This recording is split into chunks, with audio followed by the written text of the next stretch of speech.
Dirimu iki kangen lho. Iya. Piye Bu niki Bu? Nyapu to Pak babu-babu iki. Nyapa? Piye wah aku ngene iki mati gaya aku ngene iki. Enggak, mane Mas Akbar lek kadung jejer aku sing disang duduk raiku ae. Susune. Hei! Masalah yo. Iya iya. Iya. Lah wong sampeyan lho Mas Akbar ya wong dikangeni ya ndak paham sampeyan iki diceti tak ceti ngono ra gelem bales nyapa to jane. Yo bales lho jane. Kan yo lara to Mas atiku. Oh alah. Terus ngene iki lho. Masa sampean ndak kangen to ambek Aduh. Sik to. Kayak iki niken iki VC aku. Lah wong aku pas latihan kayak pas latihan nyapa jane. Ya jane. mbok aja diomongne ngono iki aku kan malu to malian. Terus VC terus mari ngono ditolak kan malu to aku ngono kuwi malen. Kayak rumangsane aku cewek murahan terus VC ditolak ngono kae kan. Emang gue cewek apaan? Luar biasa iki lho, matur nuwun karo Pak Kamit, Pak Kasun. Iya, terima kasih banyak buat Pak Kasun, Ibu Kasun, Bapak RT, Bapak Lurah, Ketua semuanya Panitia. Ketua Panitia, Bapak Kapolsek itu, semuanya terima kasih juga sudah hadir semua Mas hari ini tuh lengkap sekali ya. Oh iya. Iya, begitu. Ngene aku ndeloki statusmu WA anu. Apa? Sampeyan semakin kesini semakin naik daun ya ta? Amin. Semakin naik daun. Dadi iki delok statusmu tok iki jadwale padat iki aku delok statusmu tok iki wis kesel. Padahal aku ora nglakoni nggur delok statusmu Ya tok. makane lek aku capek gitu kan butuh support darimu toh Mas. Ngono ki mbok ya pengertian, Dek semangat apa piye ngono. Ndak dirimu pane dirimu tok sing pas main ngono sing nyemangati aku. Ngono lek aku sing main ngono ndak disemangati. Aja demeki kene lho. Lah nyapa ndi sing ndi? Kowe demeki pipiku sing obah duduk pipi lho. Nanti. Mbok kaya enek mak klepok. Aku delok dong. Hei. Wes rusak lan tadi datang sini jam berapa? Aku tadi datang ke sini jam pinten nggih Bu? Wow. Night Ayang Akbar. Yang paling ganteng sendiri. Oke, gantengnya nek sendiri. Nek karo kancane ora. Sowan nang Wonorejo, Dik, dusun Wonorejo. Iya, benar. Di Kecamatan Kepong, Desa Kampung Baru no lho. Lah ya dusune. Dusune Wonorejo. Oh, dusun Wonorejo, Desa Kampung Baru, Kecamatan Kepong, Kabupaten Kediri. Iya, terima kasih banyak. Ini acaranya kalau boleh tahu? Bersih dusun. Bersih desa, bersih dusun. Ya. Didoakan dulu buat semua dusun Wonorejo khususnya warga Kediri dan sekitarnya. Terima kasih banyak karena sudah mau hadir di malam hari ini. Tumplek-blek sekali nih Mas penontonnya. Nggih ta, Dik? Iya, sampai tekan mburi kono jajal sampean malik. Lah ya, akeh. Ora ketok malikmu ngono, ketok bokongku malian. Lah iya, sakmono ya wong tok ya. Iya, nek sing gawe barang. Ya ibu-ibu paling banyak. Ibu-ibu paling banyak Mas Akbar. Ya didoakan semoga sehat semuanya, panjang yuswanipun, mugi-mugi rezekine kathah barokah, turah-turah, ora lokaning malah kebak. Mugi-mugi ibu-ibu sedanten teng mriki saged nimbali wayangan piyambak-piyambak. Loh, Mas, niki teng desa sini itu di mana ini? Di Kepong. Di Kepong ini ada banyak acara, Mas. Oh, ning sak kecamatan Kepong. Malam hari ini wayangan. Ya toh? Dewingi elektun ini bolak-balik. Soalnya akeh wong do rabi ning kene. Oh, usum wong rabi ya. Besok di tanggal 5 ada juga jaranan Mayangkara. Bintang tamunya ini kan Salindri Mas, tenan nih. Oh. Bisa ditawake dhewe. Ya Bu ya. Ya Bu ya. Delok ya Bu ya. Aku. Rumahmu dari sini jaraknya jauh atau dekat? Wah, dekat sekali. Hanya 1,5 jam. Ya adoh kuwi. Yo cedak kuwi Mas. Soalnya tak lakoni dengan ikhlas dan hati yang tulus iku mesti cedak. Oh. Ngono lho sayang. Tiga. Iya sayang, kabarnya gimana sayang? Kangen lho mbek dirimu iki kangen lho. Iya. Piye Bu niki Bu? Nyapu to Pak babu-babu iki. Nyapa? Piye wah aku ngene iki mati gaya aku ngene iki. Enggak, mane Mas Akbar lek kadung jejer aku sing disang duduk raiku ae. Susune. Hei! Masalah iya. Iya. Lah wong sampeyan iki lho Mas Akbar ya wong dikangeni ya ndak paham sampeyan iki diceti, tak ceti ngono ra gelem bales nyapa to jane. Ya bales lho jane. Kan ya lara to Mas atiku. Oh alah. Terus ngene iki lho. Masa sampean ndak kangen to ambek Aduh. Sik to. Kayak iki niken ki VC aku. Lah wong aku pas latihan kayak pas latihan nyapa jane. Iya mbok aja diomongne ngono iki aku kan malu to malian. Terus VC terus mari ngono ditolak kan malu to aku ngono kuwi malen. Kayak rumangsane aku cewek murahan terus VC ditolak ngono kae kan. Emang gue cewek apaan? Luar biasa iki lho. Matur nuwun karo Pak Kasun. Iya, terima kasih banyak buat Pak Kasun, Ibu Kasun, Bapak RT, Bapak Lurah, Ketua semuanya Ketua Panitia, Bapak Kapolsek itu, semuanya terima kasih juga sudah hadir semua Mas hari ini tuh lengkap sekali ya. Oh iya. Iya, begitu. Ngene aku ndeloki statusmu WA anu. Sampeyan semakin kesini semakin naik daun ya ta? Amin. Semakin naik daun. Dadi iki delok statusmu tok iki jadwale padat iki aku delok statusmu tok iki wis kesel. Padahal aku ora nglakoni nggur deloki statusmu tok. Ya makane lek aku capek gitu kan butuh support darimu to, Mas. Ngono ki mbok ya pengertian, Dek, semangat apa piye ngono. Ndak dirimu pane dirimu ta sing pas main ngono sing nyemangati aku. Ngono lek aku sing main ngono ndak disemangati.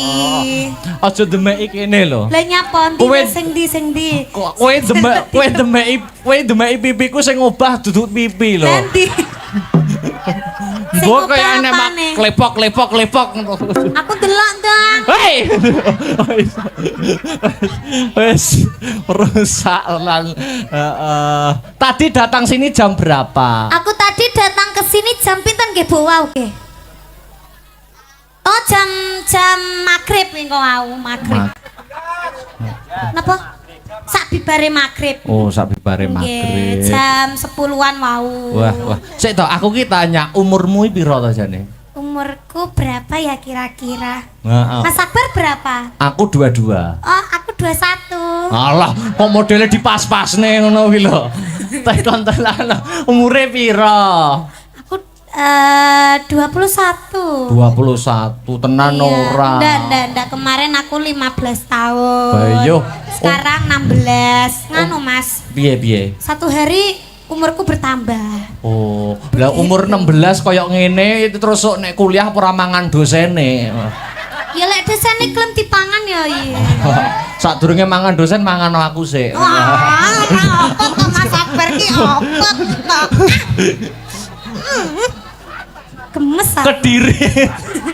Kediri ki gone seniman, Dik. Padang seniman. Bahkan kemarin aku mendengarkan HUT Kediri itu wayangan 3 hari katane. Wow. Aku denger. Bagi nyapo. Lo kan yo kaget lo Mas Oh, Kediri iya. lo Kediri lo iso 3 hari wayangan ya. Full itu 24 jam. Ya. Wah. Dulu itu ada sinden dari Kediri yang terkenal zaman dulu. Wow. Siapakah itu? Namanya Bunyi Kartini Sabdose. Kowe nyapa kok? Ora tak apa-apane. Sapa Mas jenenge Mas? Bunyi Kartini Sabdose. Bunyi Kartini Sabdose. Kartini. Iya Kartini. Kartini Sabdose. Itu dulu itu muridnya Pak Narto Sabdo. Oh. itu terus? sudah melanglang buana. Nggih. Bahkan itu namanya sinden dari Kediri, muridnya Kinarto Sabdo, ya toh. Jadi gitu. kondange Bu Kartini Sabdo sih, ini mergo serawung karo dalang-dalang. Sering kumpul dalang-dalang Pak Narto Sabdo, Terus? Mbah Panut Nganjuk. Terus? Mula sampean nek pengen saya melejit, sering kumpul aku. Mas ngene Mas. Piye? Wong aku lo biasane lecetan mbek sampean. Mas di mana ngono sik repot ngono. Lah terus piye lek ku kumpul ya kok iso. Wong ben dicetok sik sibuk, sik repot. Ngene lho, Oh Dik. iki kok gayamu ki lek pas dalang ngene iki dolano mbek aku ngene. Nggo bareng dicet lho Mas ndak respon belas. Tenan. Ora, ngene lho, aku ki nek nggur ning Aku chat. mendingi cetan karo Kolil ka. Chatane karo sapa? Kolil. Sama bapakku to. Bapak tercinta ya. Ora ngono nek Dik Niken. Aku ki nek nggur chat tok. Iki kadang-kadang ki nggur linu tok ngono tok. Dadi iki Lah chatku ki piye kok iso linu kabeh lho. ora maksudnya ki nek nggur kakean rencana kakean anu iki kadang-kadang tidak terrealisasi ngono lho. Malah kadang-kadang sing dadak ngono kuwi malah iso dolan-dolan ayo butuh dolan ngono. Mau didadak aku nek sering ning Solo no. Yo ngono kuwi nyusul ning Solo. Emang mau disusul ning kono enek nganune ae. Ora enek. Ora enek ya. Ora enek ya. Heeh. Nembang aku kangen suaramu. Kangen suarane apa kangen wonge? Ya sekabehane ya to. Lek kabeh ora disangoni. Alah, ya kan sangu ora kudu duit. Aku lho ndek iki ulang tahun lho Mas Ramo kado piye kok Mas Subet? Lah aku nek wingi bar lulus anu kok ya rambok kado, bar lulus kuliah. Tak kado buket no Buket apa bareng tak buka? Loh, buket sempak kemamel sing napani kenapa Kolil lah ya Sik to jelas. wingko salah kirim wingko. Ora Mas. Wah, buket kok tak buka isine sotek no. Yang ada sayapnya. Sing penting kan kayak hadiah toh. Oh, lah mosok arep tak nggo apa? Masker. Oh, ngono. Corona ra doyan kuwi. Gila iki lho, maskeran sotek iki lho kok iso ki dicantol endi kok ora pliket kabeh iki. Oh guys. Nembang. Bowo, warga kene yang ditunggu suaramu dan aku pun juga yang menunggu suaramu. Alah Mas Akbar kita berpelukan dulu dong. Berpelukan. Halah ngene iki sinisin kok lek wis ning ngisor panggung Dek Niken. Mosok aku ngono kuwi. Ya ngene iki karo kudu jaga wibawa, jaim. Nek ning jero ruang wong loro ya beda. Entar dong, tak jleng. Aya, nembang Dik. Apa? Bawa yo, apa yo? Apa Pak? Sinden bocah. Oh, Mbah Sukron ngene. Ana sinden tung dah. Entuk. Palaran Mas. Oh, palaran. Siap. Pelak. Ana sinden isih abang. Ngapunten Pak nika digantos bawa nemen mawon nggih. Lho. Apa nek bawane nemeni? Hah? Nemeni apa nek bawane? Rol itu bawa. Oh, iya. Seperti itu. Oh. Boleh minta nadanya Mas. Aku kalau bawa itu sekarang nggak kuat loh Mas. Oh, enggak kuat. Iya, soalnya ini Apa butuh napas buatan? butuh Mas. Dipancing sithik kok langsung. Aduh, kingko. Aku kingko medun wayangan jariku teles kabeh. Nyapa? Wes. Aku suwi-suwi kayak banci ngene ya greges. Ora. Ndak gareng ngene iki saking sayangku ambek sampean. Oh, Mas. aku juga sayang. Orang sayang itu kan bisa membutakan segalanya. Betul. Tresno iku wuto. Heeh. Apa ki nembang kok bebas wae. Bagaimana kalau kita paring yang seragenan dulu aja? Oh, gitu. Iya, tapi ndak usah bawa. Oh, enggak usah bawa ya. Nanti bawanya biar Victor aja. Oh iya, untuk salam membuka dulu ya. Iya. Seragenannya apa? Boleh Wisatresna aja, boleh. Wisatresna. Oh, tadi sudah ya? belum? Ya wis ora usah ngegas bedil men go. Bisa tresno ya iso, ninggal katresnan iso. Itu aja wis gela aja wis. Gela. Lali janjinya aja wis. Mas, apa gela wis Mas? Gela. Kowe Oh, pasti jenengan kok yo update, Mbah. Jenengan kok yo nonton videone, Masya Allah. Top, Mbah. Top. Nggih, luar biasa. Nanti kita pas habis Riso Tresno nanti duet sama Victor, nanti full duet sama Padahlang nggih to, Bu nggih? Nggih. Setuju nggih, Bu nggih? Allah. Dhisik ngono Bu ya, Akbar Ibu ya. Ditunggoni pacare gak gelem duet belas karo aku, Bu. Tenan. Saiki ya Bu ya, ndek mau arepe munggah Bu ya. Ndek mau chat, "Dek ini kan cantik, mengke duet nggih sembuh arang sampean wis to pira?" Romangsaku kok. Ayo dikasih seraginan dulu. Wes. Romangsaku kok ngudal wadi Mas aku. Oh ning kene rene ge kalah-kalahan dalange ae. Ayo Gela. Gela. Oke, ya dipinangkani sik. Apa? Oh, ya karo sapa? Lainnya dulu. Oh, lainnya dulu. Oke, lainnya dulu. Ini gimana Mas Akbar? Aku masih stay di sini. Ya. Ning kene bae wis to ning kene bae ibu-ibu ki senengane aku. Wes ya. Ning kene khusus dina iki dilencertne ini kan Salindri. Dilencretke. Apa sing anu diganteni liyane, Dik? Ganteni liyane ya. Apa sing musik? Oh. Dewa Tresno nggih. Oke. Permintaan. Kompane saiki malah sumeneng ngono to Mas lek. Jejer aku no malah sumeneng ning nyapa to jane. Anu aku kan jane wit biyen to, gak iso jauh kok sampeyan iki. Nah, Mbah. Nah lho, Mbah. Lho ngene iki. Dewa Tresno iki. Iya. Oke. Dewa Tresno yo. Engko ngatek ya engko ya. Yo ngadeg nek sampean engko aku sampean pegang nak yo ngadeg. Yo mesti wonge to. Wonge. Kan mau tak pegang ra ngadeg-ngadeg kok masalahe. Heeh, ngadeg gune Mbah saban lho ngadeg. Dewa Tresno oke. Dik niken yuk. Jarene ngono. Maksudnya cairan tubuh itu sudah tersalurkan lewat air keringat. Lepet ngenge. Ora mungkin lah. Wah, ngono to. Ayo nembang apa Sinden iki? ki ora iso ngempet ya? Ngopo? Sinden ngono kae lho.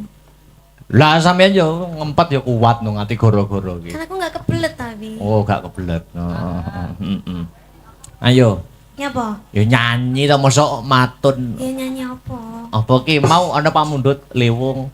Masa Gubuk nemune kok iso to nemu? Gubuk Asmara. Masa nemune kok iso? Nemu kowe asati ambyar-ambyare. Kok malah digandrung Mas Tris? Aja gelem digandrung Pak Niken. Sesuk iso. Kibotmu kadal lho engko. Iki diparingi sing halus apa sing kasar, Mas? Kasar nggih. Anget-anget nggih. Mas Akbar ini nek ketemu aku mesti njaluke sing kasar. Nggih. Rada anu nyiksa-nyiksa sithik no. Nembange Mahayati. Aku kok lek disiksa sakit no, Mas. Mboten. Tenggorokanku nanti. Wes kon ndi apa iki? Yo, kembang wangi apa Bang? Game. Kalih welasku. Nggih, monggo. Heeh. Kalih welasku. Heeh. Oh, jajalan aku, Mong, sama wis tuwek kok jajal.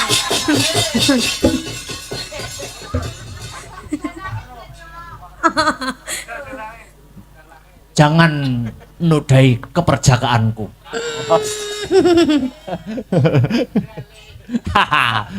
Kembang wangi mawon. Ya kembang wangi Mas Tris ya.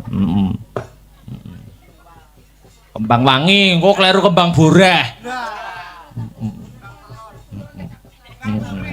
Bella, wong dandutan iso nggih catetan barang. Lho niku notasi. Kaya jineman ngono kae ya. Di gong pira ngoten niku dhewe. Oh, tukang kecer kadang sing goleki nada. Ya. Kembang wangi, oke.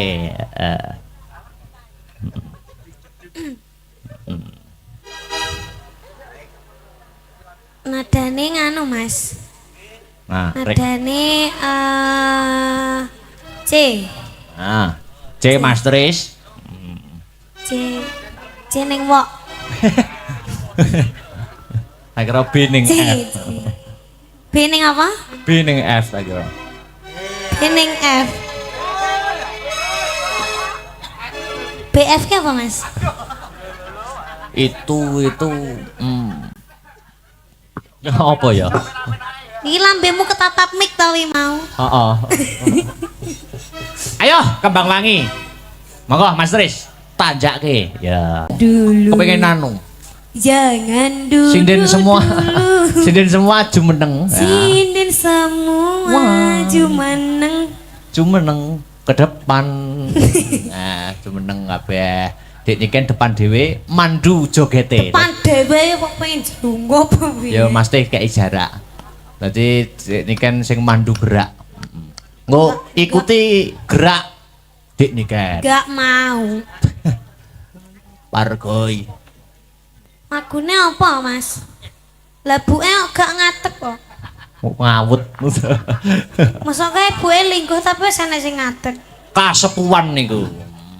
Kasepuan. Niku jaman 6 nggih jumeneng bubar sinem niku. Ning gandeng sampun sepuh. Ngono, Cek.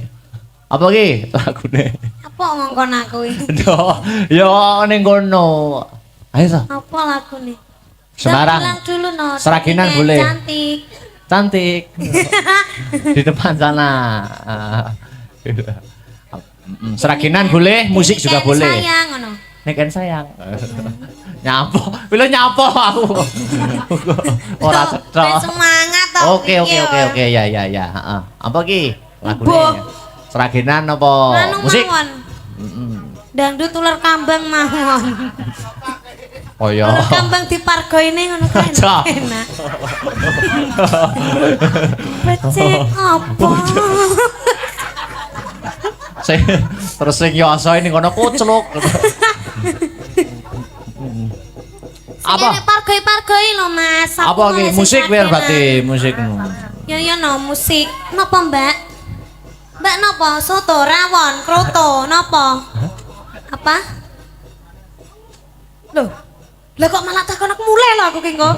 Sanes sampun apa gamelan ninggal katresnan. Sanes kok panggah gamelan domongi sing eneng kik-kike lho.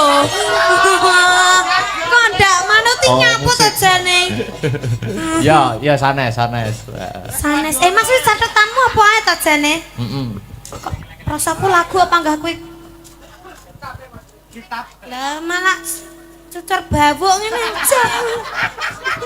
Catetanmu kuwi lho. Peh. Kuwi walike malah nyukur. Oh, ikan dalam kolam. Jangan. Ah, iya cocok kuwi. Janganlah ikan ke wo.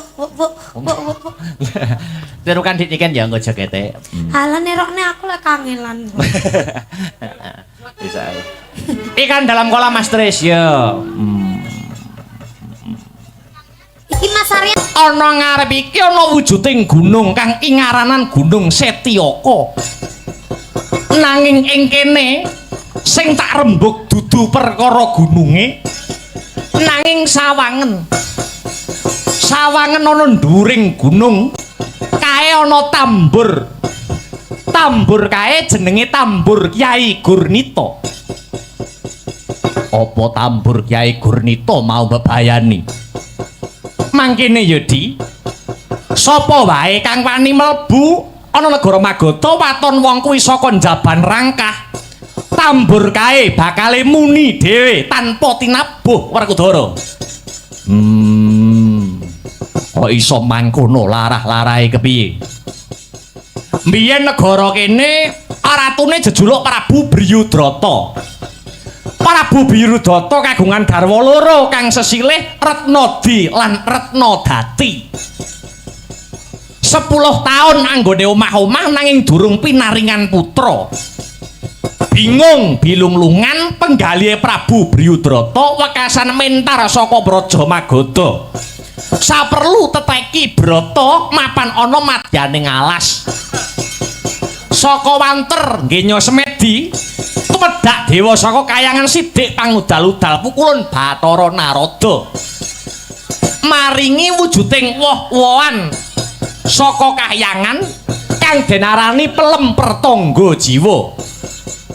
Karepe para Jawata pelem mau kena kinarya sarana garwane Prabu Bryudrata bisa anggarbini.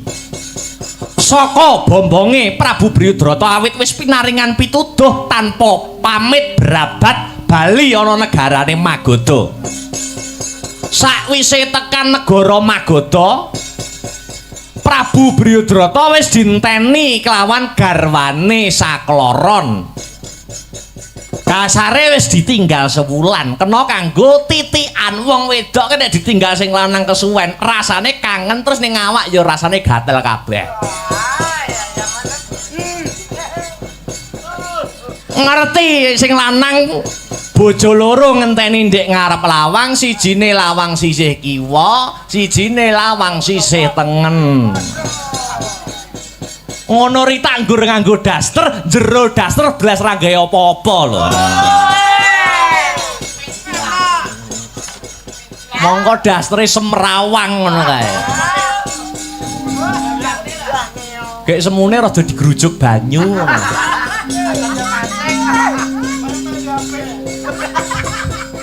Wekasan pelemper tangga jiwa diparingke kelawan garwane ya kuwi Retnadi karo Retnadati. Bayangno peleme nggur siji dinggo royokan bojo loro iki. Satemah pelem disigar brak dadi loro, siji diwenehke mbok wek, siji diwenehke mbok nom. Bar mangan pelem langsung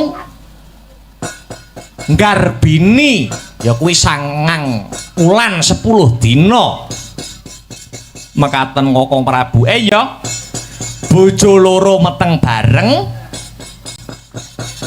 9 wulan 10 dina sabanjure bayu mau lair saka garwa kekarone. Nanging wujute separo-separo ora sak lumrahe manungsa. Rumangsa lingsem utawa isin rasane Prabu Bryudrata. Ing ngatasé Ratu Gung Binetara duweni anak sing wujute separo-separo. Bayi mau banjur dibuang ana tengah alas.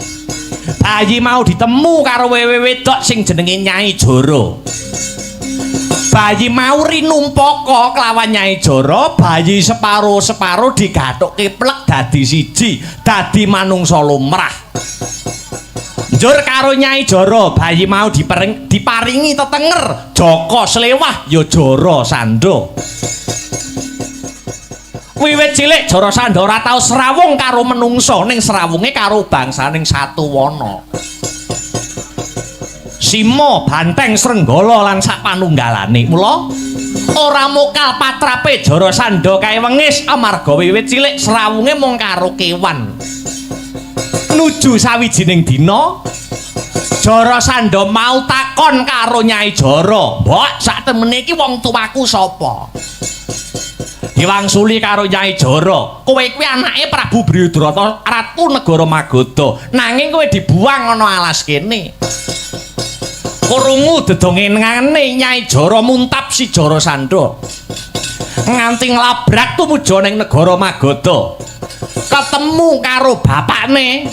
Jara Sanda ora gelem nyembah, ora gelem basa, malah ngangkat wujuding pedang ligan. Ndase bapake dibabat nganti tugel-tel, mati Prabu Bryudrata. Ora tekan semono. Kulite bapake dibeset-beset, kulite dadekke tambur, ya dadene tambur Kyai Gurnita kae. Mula yen ana pawongan sing liwat sak kiwa tengening kene, tambur kae muni dhewe. Upama bisa tata jalma manungsa, Prabu Bryudrata kae kepengin sampurna nyawane. Amarga sukmane isih nglambrang durung bisa bali marang mula-mulanira. Lajeng kados pundi sarananipun supados Prabu Bryudrata saged kasampurnakaken suksmanipun Kowe Prabu? Janaka saged sanget boten negakaken panandhangipun Prabu Bryudrata wau Kowe Prabu. Tibanana jemparing jeboleng tambur kae. Kareben sampurna manjing ana kasuwargan jati sukmane Prabu Bryudrata.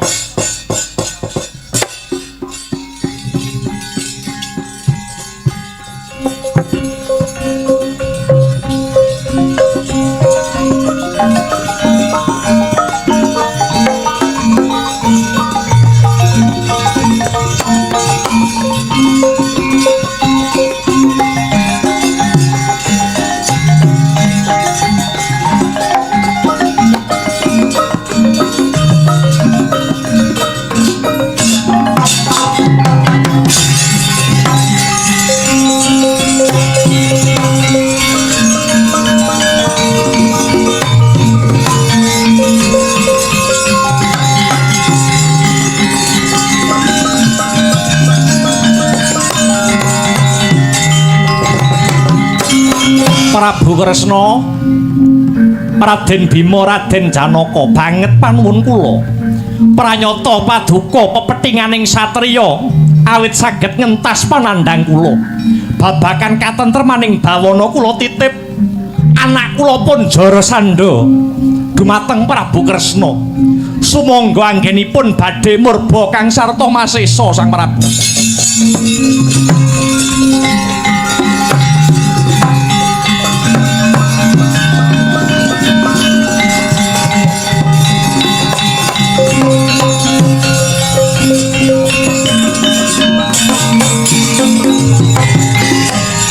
Sampun sampurna sukmanipun Prabu Bryudrata. Ya Dimas, ayo enggal nutuke laku. Sadurunge mbacut si Adi Saklara entak kanthi anamur laku dadi Brahmana. Amarga sak wengis-wengise Jarasandha isih ana becike. Ya kuwi ngajeni marang sipating Brahmana. Pun Kakang bakal salin tetenger ya kuwi peparab Begawan Kesawa. Aku uga salin jeneng peparab Begawan Jayalaga. Kula peparab Begawan Kumbang Ali-ali. Bagus. Ayo enggal lono lumaku.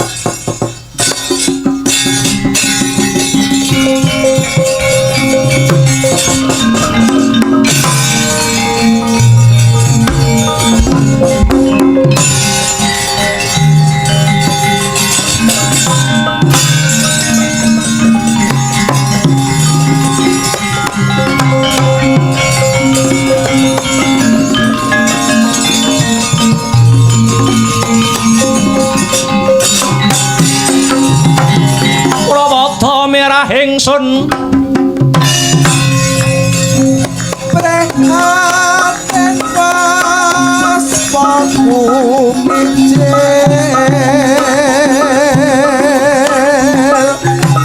tuku dahan tanpa karya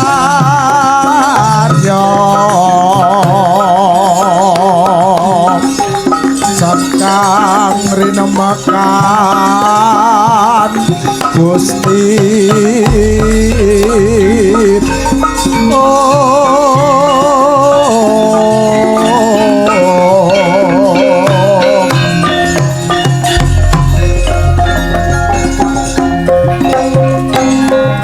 Leweran keringetmu, krenggosan napasmu, togok melayu-melayu gawe kaget ana apa? Unjuk uning ngasinuwun sajroning perang gegemburan Prabu Amsa dalah Prabu Dimbaka dipun pejahi kalian Ratu Mandura Prabu Baladewa lan panenggak Pandhawa pun Werkudara sinuwun. Iblis lalat.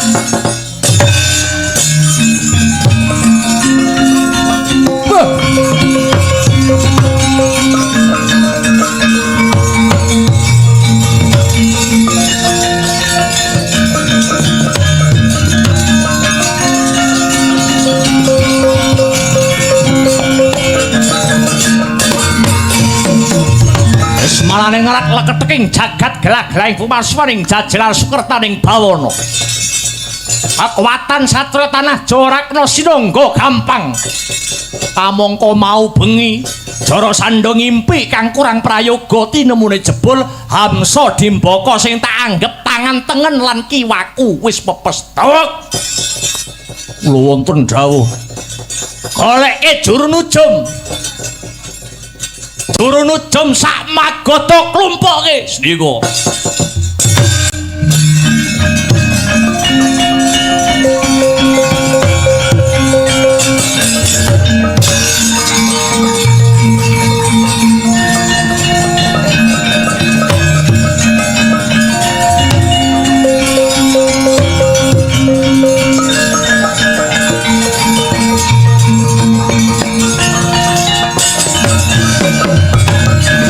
Juru nujum iki nggih. Jenengmu sapa? Nami kula pun Begawan Amonggati. Amonggati. Nggih. Coba werdekno apa sing dadi pasupenaning Jara Sandha.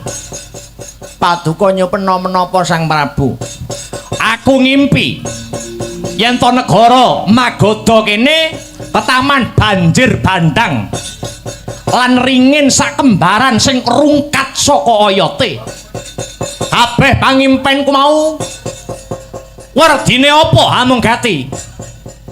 Banjir bandang ingkang anempuh punika merdekaken menawi negara Magadha badhe kedatengan mengsah lan ringin sakembaran ingkang sol saking oyote punika mengku werdi kamukten kang sarta kawibawan paduka badhe rebah badhe rubuh.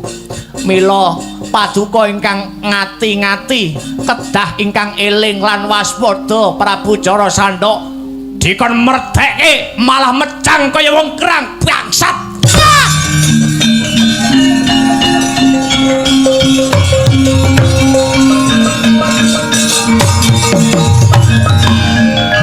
Golek meneh. Nggih.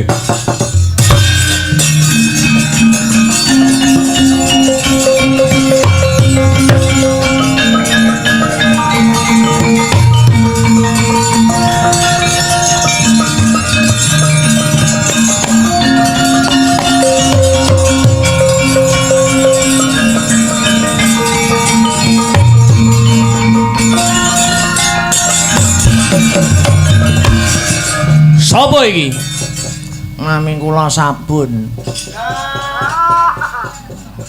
Kowe ya juru nujum nggih. Omah kula Desa Pisang. Werdekno pangimpenku Magadha kene ketaman banjir bandang lan ringin sakembaran kang rungkat saka yote. Ngimpiku mau kabeh tegese apa? Kula jarwani pangimpen paduka menika mengku werdi mbok menawi umur utawi yuswa panjenengan namung kantun sak siliring bawang paduka kedah tata iki padha wae.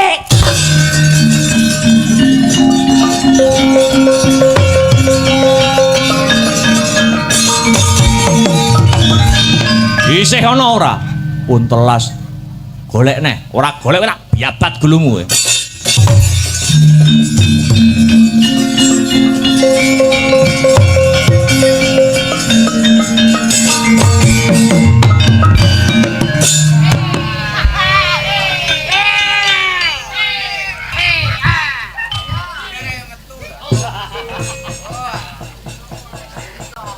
Aku ngimpi negara Magadha kene kedatengan banjir bandang.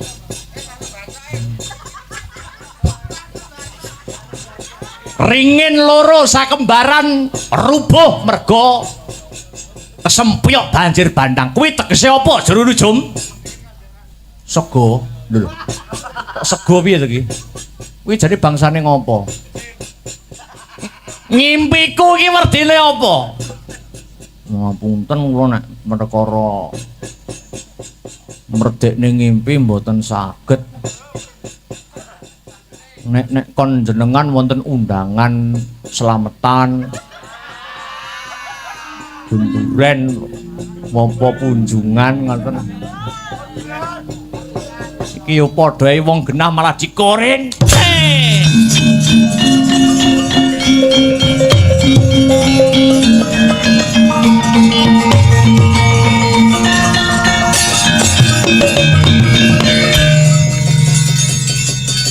Piye? Mbok pendem bathange? Mboten. Ora usah, pakake kirik wae. Golek neh sing pungkasan.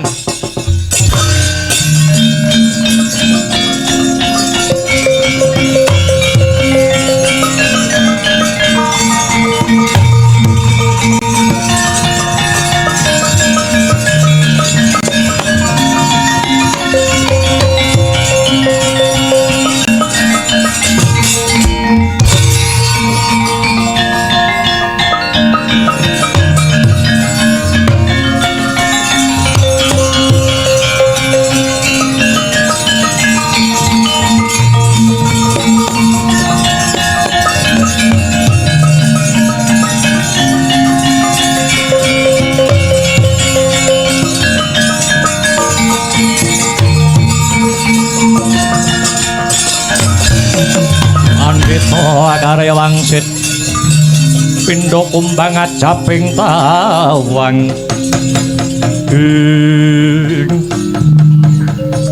iki ana brahmana cacah 3 mara gage tepungna sapa peparape brahmana katelune Sudyamastani Sang Prabu peparapku Begawan Kesawa sing gagah gedhe dhuwur. Aku Begawan Jayalaga, kula Begawan Kumbang Ali-ali. Mapan kebeneran. Jarasandha bubar wae nyempena mbok menawa kraton Magadha kene ketaman Banjir Bandang. Banjir Bandang iku Hanjalari wit paringin sakembaran rungkat saka Hayate. Kira-kira pasupenan kuwi iki mengku surasa sing kepiye mara gage jlentrehna. Jlentrehna tanpa rasa rigoh lan pegewuh panemban. Sumrupa Sang Prabu. Banjir Bandang mengku werdi bebaya. Paringin sakembaran kang ambruk mratelakake adeking Nalendra mila Sang Prabu. Mumpung dereng kedlarung monggo kula kanthi manembah manungku puja mring purbaning kang kawasa. Nyuwun sewu. Paduka Sang Prabu ingkang badhe ngadani wujuding sesaji Kalaludra nyembelih ratu cacah 100 negara. Kula aturi murungaken. Nanging awit sedaya kala wau boten badhe kasembadan ning malah nggelak mangsa mbujung wanci rebahing kawibawan paduka dados Nalendra. Setan kowe.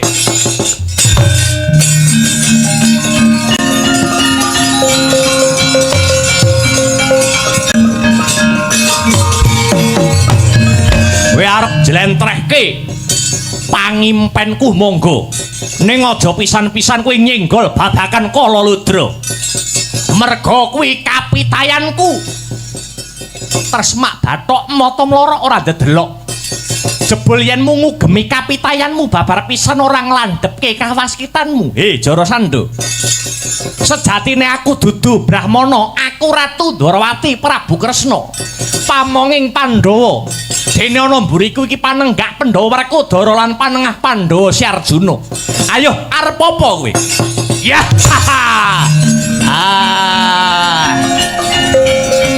Ikian.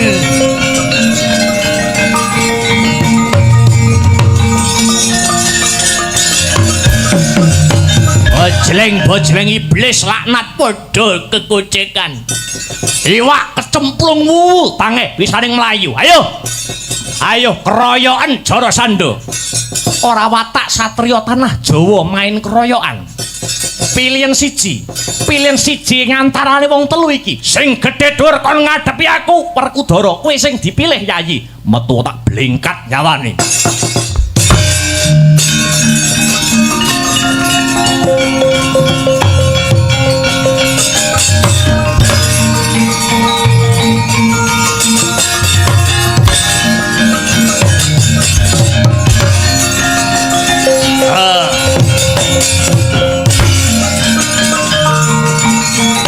Kanjur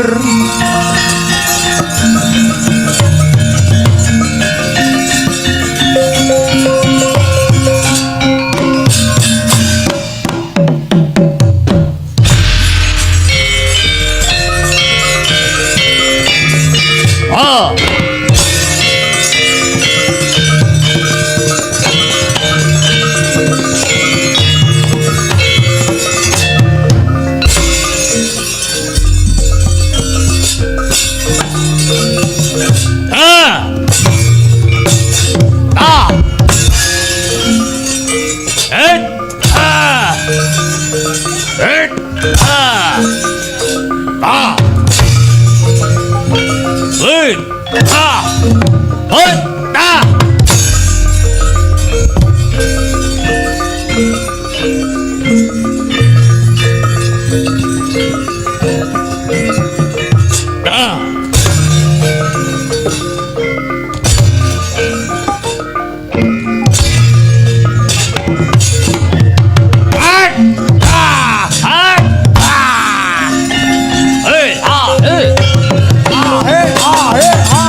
Ora kalah. Loh, lah kok mundur?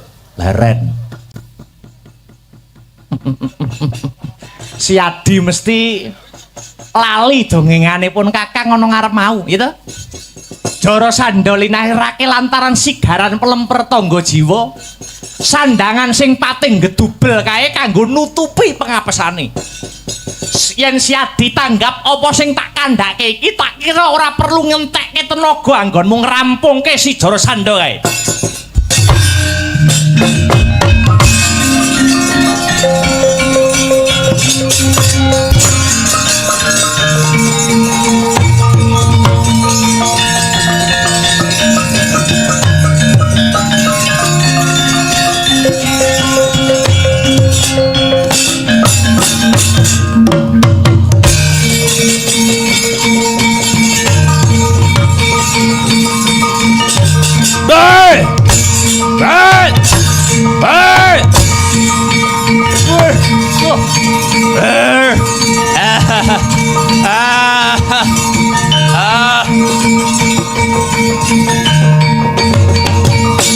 Noyah nayuh Baskara Titi Mangsa dupemut pring pengapesaning Sang Jara Sandha risang mreku dara ngetok karo san kang pungkasan giya kadengkek bangkeane dadi lan patine sirna Sang Jara Sandha.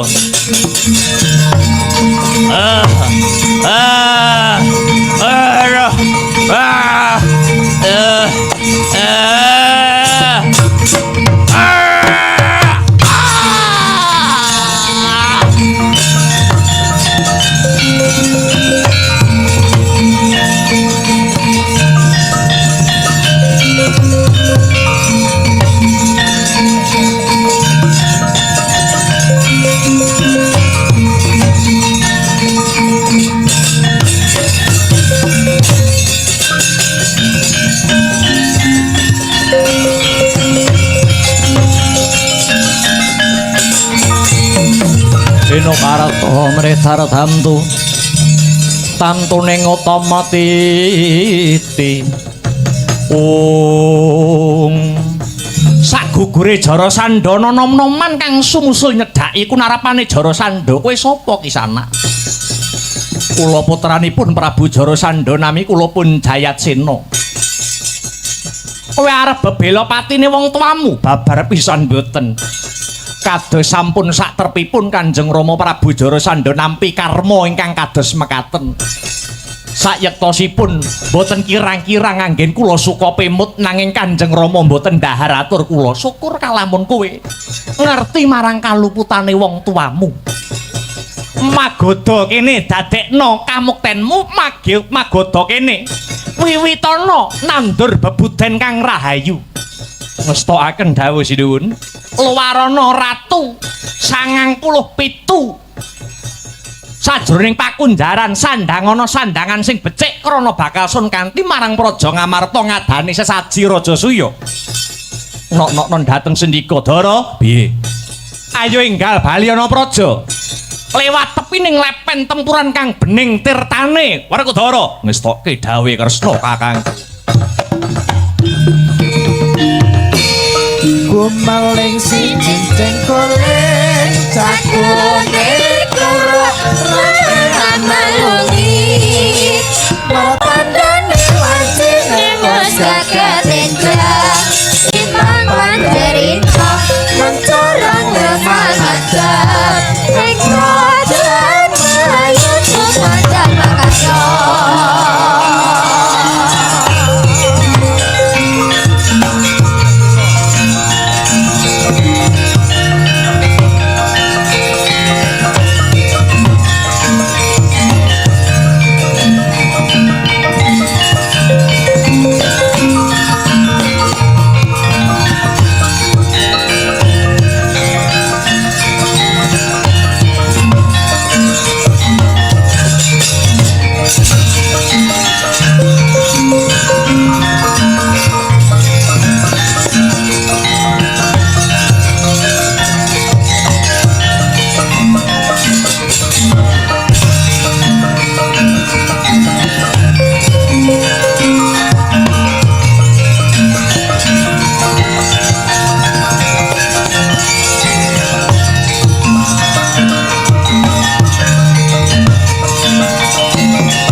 Putu Prabu, aku eyangmu Prabu Matswapati kang makili Nalendra 100 negara kanthi lila legawa kang sarta gambiraning manah.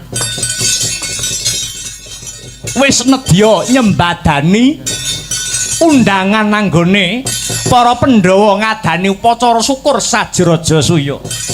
Poneyang uga mangkono Putu Prabu. Poneyang ing Talkanda makili para Brahmana 7 wis sawega ngidung suci mantra rahayu. Tandha tarima kasih mring purbaning Gusti Kang Maha Nasa. Ayo mara gage enggal diwiwiti adicara sesaji Raja Suya iki, Ngger.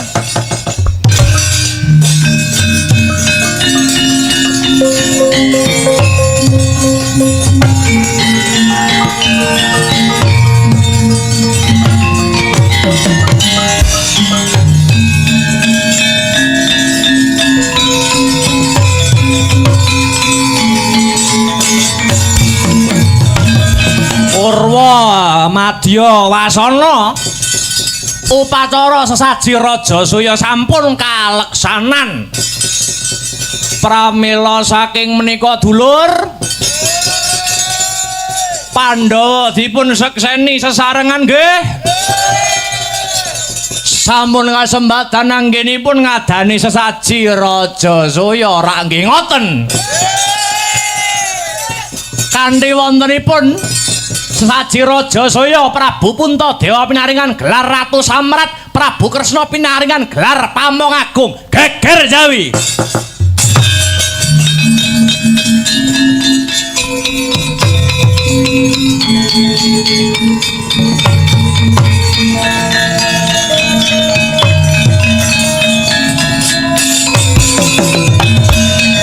Dipun tepangaken kula Ratu Cedi Prabu Supala.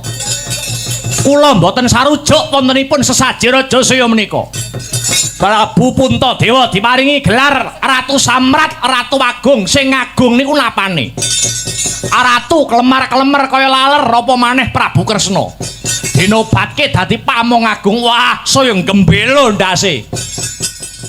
Kresna kok Pamong Agung, mantan maling, mantan gento, dikira Supala ora ngerti sejarahe Ratu Ndwarawati. Begal rampok kecu titir kidul Narayana, titir lor malinge ya Narayana. Kaya ngono kok Pamong Agung. Yen aku kon ngajani Kresna Supala kabotan. Ning yen kon ngidak-idak ndase Ratu Ndwarawati, tak warai carane.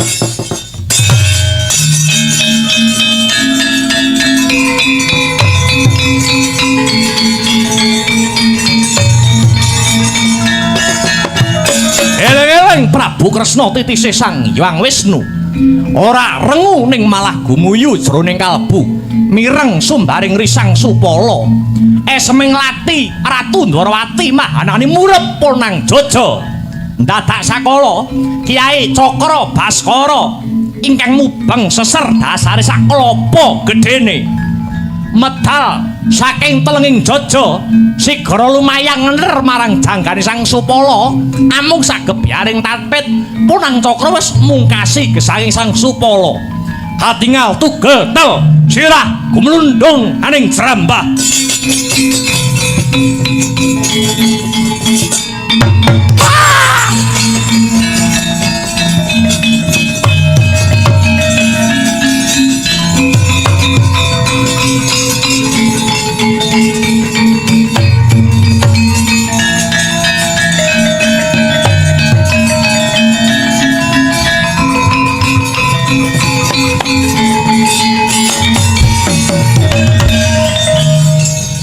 ngaturaken pangapunten kang wayah nyuwun pangapunten menawi damel gugup garagapan ingkang sami lenggah ora dadi pangapa Kresna aku wis ngerti sejarah supala pancen kodrate kudu mati ana tanganmu sing luwih wigati sesaji Raja Saya iki wis bisa kasembadan kagelar nuwun inggih Kanjeng Eyang inggih kula nggih tumut nyekseni